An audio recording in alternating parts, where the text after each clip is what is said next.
매일 성경과 함께하는 오늘의 큐티 시간입니다. 4월 12일 오늘의 말씀은 신명기 27장 1절에서 26절입니다.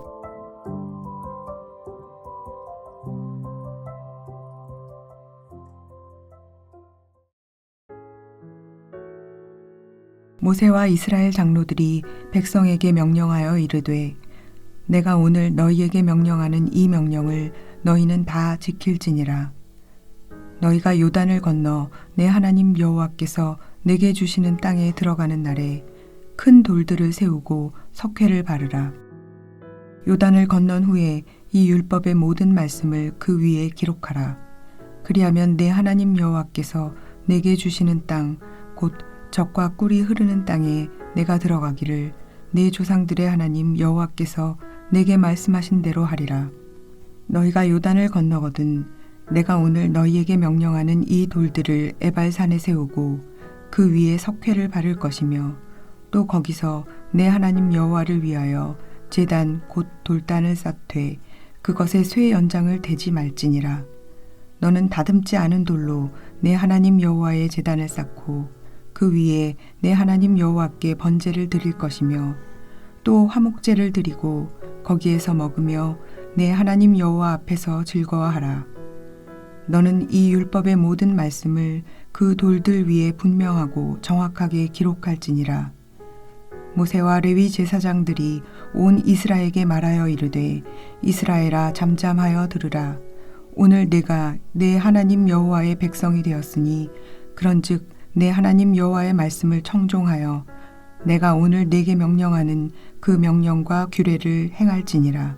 모세가 그날 백성에게 명령하여 이르되 너희가 요단을 건넌 후에 시므온과 레위와 유다와 이사갈과 요셉과 베냐민은 백성을 축복하기 위해 그리심 산에 서고 르우벤과 갓과 아셀과 스불론과 단과 납달리는 저주하기 위하여 에발산에 서고 레위 사람은 큰 소리로 이스라엘 모든 사람에게 말하여 이르기를 장색의 손으로 조각하였거나 부어 만든 우상은 여호와께 가증하니 그것을 만들어 은밀히 세우는 자는 저주를 받을 것이라 할 것이요 모든 백성은 응답하여 말하되 아멘 할지니라. 그의 부모를 경홀히 여기는 자는 저주를 받을 것이라 할 것이요 모든 백성은 아멘 할지니라. 그의 이웃의 경계표를 옮기는 자는 저주를 받을 것이라 할 것이요 모든 백성은 아멘 할지니라. 맹인에게 길을 잃게 하는 자는 저주를 받을 것이라 할 것이요 모든 백성은 아멘 할지니라. 객이나 고아나 과부의 송사를 억울하게 하는 자는 저주를 받을 것이라 할 것이요 모든 백성은 아멘 할지니라. 그의 아버지의 아내와 동침하는 자는 그의 아버지의 하체를 드러냈으니 저주를 받을 것이라 할 것이요 모든 백성은 아멘 할지니라. 짐승과 교합하는 모든 자는 저주를 받을 것이라 할 것이요 모든 백성은 아멘 할지니라. 그의 자매 곧 그의 아버지의 딸이나 어머니의 딸과 동침하는 자는 저주를 받을 것이라 할 것이요 모든 백성은 아멘 할지니라. 장모와 동침하는 자는 저주를 받을 것이라 할 것이요 모든 백성은 아멘 할지니라. 그의 이웃을 암살하는 자는 저주를 받을 것이라 할 것이요 모든 백성은 아멘 할지니라. 무죄한 자를 죽이려고 뇌물을 받는 자는 저주를 받을 것이라 할 것이요 모든 백성은 아멘 할지니라. 이 율법의 말씀을 실행하지 아니하는 자는 저주를 받을 것이라 할 것이요 모든 백성은 아멘 할지니라. 신명기 27장 말씀은 이제 하나님이 주신 구체적인 율법에 대한 선포가 끝난 후에 이들이 이 율법을 지킴으로써 약속의 땅에서 평안을 누리기 위한 장치들을 설명합니다. 아마 이들과 함께 가나안 땅에 들어갈 수 없을 것이라는 것을 알고 있는 모세는 이들이 이 율법을 잘 지켜 실패하는 나라가 되지 않기를 바랬던 것 같습니다. 그리하여 이들에게 이 율법을 굳건히 지키며 살아갈 수 있는 의식들을 설명합니다. 크게 두 가지인데요. 먼저 1절에서 10절까지는 가나안 땅에 들어가서 큰 돌을 세워 그 안에 율법을 새겨 넣으라는 말씀을 합니다. 이들이 요단강을 건너 그 땅에 들어갈 때에 큰 돌들을 구해서 거기 석회를 발라 이 율법의 모든 내용을 기록하게 하라는 것이죠. 4절 말씀에 보면 이 돌들을 어디에 세워야 할지를 설명합니다. 그곳은 바로 에발산입니다. 이스라엘의 중간 지점쯤에 있는 이 에발산은 해발 925m 정도의 산으로 비슷한 크기의 그리심산을 마주보고 있는 산이죠. 모세는 이곳에서 돌들을 세워 율법을 기록하게 합니다. 그리고 하나님의 법대로 제단을 쌓아 번제와 화목제를 드려 하나님 앞에서 즐거워하라고 말씀합니다. 이런 의식을 하는 이유는 간단합니다.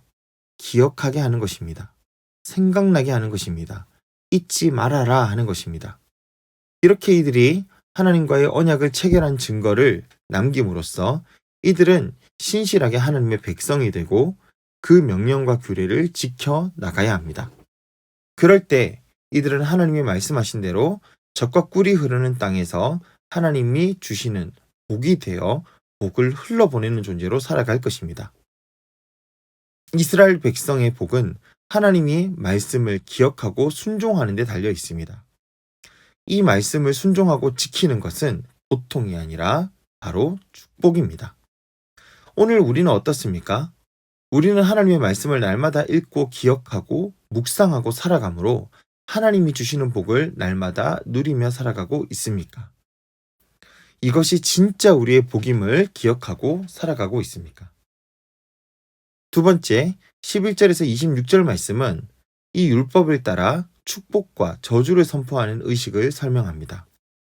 모세는 이스라엘 백성이 요단강을 건넌 후에 두 그룹으로 나누어 한 그룹은 그리심산 앞에 서고 한 그룹은 에발산에 서서 축복과 저주를 선포하게 합니다. 이 모든 것은 실제로 그 땅에 들어간 후에 하나님과 직접 언약 갱신을 하게 하려는 것이죠. 이 말씀을 들었다고 해서 하나님과의 언약의 내용들이 그냥 이루어지는 것이 아닙니다. 이제 이들이 그 땅에 들어가서 실제로 에발산과 그리심산에서 하나님과 언약을 갱신하며 살아가야 될 것입니다. 그리고 그들이 어떻게 살아가느냐에 따라 축복과 저주의 삶이 결정될 것입니다. 먼저 모세는 레위 사람을 통하여 이스라엘 모든 민족에게 저주를 받는 상황에 대해 외치게 합니다. 이 말씀이 울려 퍼질 때마다 이스라엘 백성들은 아멘 하며 이 말씀을 받아야 합니다. 이것이 10가지가 되기 때문에 흔히 이 뒤에 나오는 말씀들을 저주의 10계명이라고 부르기도 합니다.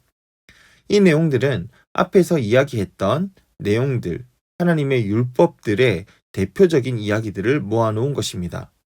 이스라엘 백성이 이 율법대로 살아가지 않을 때 이들은 저주를 받을 것이고 약속의 땅에서 샬롬을 누리는 것이 아니라 저주가 임하게 될 것입니다. 하나님의 말씀을 되새기며 기억하지 못할 때 이들은 하나님의 구별된 백성으로서의 모습을 잃어버리게 되고 가나안 땅의 민족들과 동화된 삶을 살아가게 될 것입니다. 그리고 그러한 삶은 결국 약속의 땅에서 쫓겨난 저주의 삶이 되고 말 것입니다. 사랑하는 독자 여러분, 우리도 하나님의 말씀을 받은 자들입니다. 이 말씀을 의지하고 순종하는 자들에게는 복이 있을 것입니다. 하지만 말씀을 거부하고 살아가는 자들에게는 잠깐 좋게 보일지라도 결국에는 고통이 찾아올 것입니다. 오늘 우리가 이 말씀을 믿고 있다면 오늘 우리의 삶에 어떤 결단이 있어야 할까요?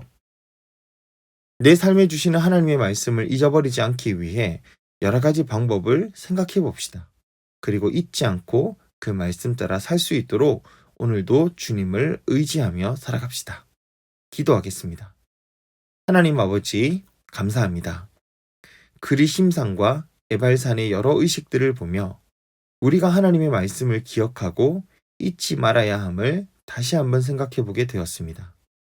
오늘도 사랑하는 주의 백성들이 주신 말씀을 기억하며 이 말씀을 놓치지 않고 살아가서 주님이 주시는 은혜를 마음껏 누릴 수 있고 마음껏 누리며 살아갈 수 있도록 인도하여 주시옵소서. 예수님의 이름으로 기도드립니다. 아멘.